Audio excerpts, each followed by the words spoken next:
We start with the long road ahead for flooding victims in eastern Oregon. Really scary, just watching the water rise up from our windows. I just want to cry and cry and cry. This is everything I own, you know. This area was completely inundated. We had water running across the highway, so this highway was closed.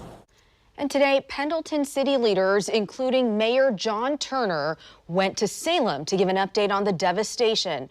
Red Cross just started doing a house-by-house assessment in the flood zone. One sign of good news, the Oregon National Guard says there were no new evacuations today. A section of I-84, closed for days near Hermiston, is now back open. That 10-mile stretch reopened for the first time since early Friday.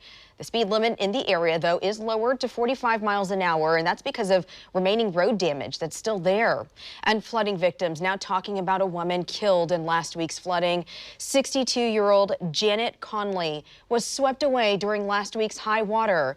Fox 12's John Hendricks is live in Pendleton tonight with one neighbor's story. John?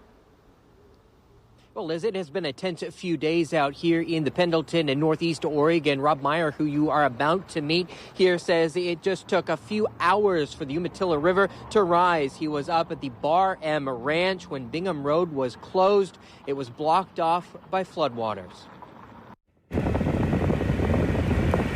Muddy brown water quickly rising. There was some big floods, but not to that extent. This is the Bar M Ranch outside of Pendleton. It's the home to Oregon's oldest running hotel, built in 1864, surrounded by the Umatilla River. There was a lot of debris in the water, and it was moving. Rob Myers is among those who was left stranded here as floods and landslides cut off access to the outside world, drawing a line even between neighbors Thursday night. There was a washout between us and them that took out the road, and the water coming down off the mountainside was so torrential that there's no crossing it.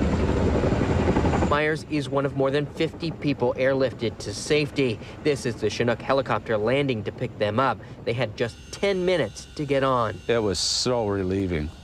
My wife and I were sitting there talking, and the concept was, well, we might not get out of here for a long time. As tough as it is to leave the ranch and all the damage behind, those here are working through tragedy as well. Their neighbor, a friend, a woman who had just moved here, Janet Conley, lost her life in the rising water. They'd checked on her several times Thursday night, making sure she was okay. We went back at 7, and then and she said, no, I'm good.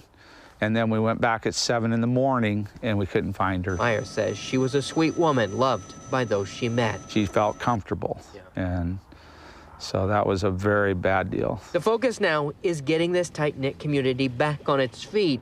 It will likely take weeks, even months, to get the cleanup and damage left behind. It's going to take a lot of resource, a lot of finance, a lot of manpower, a lot of volunteers.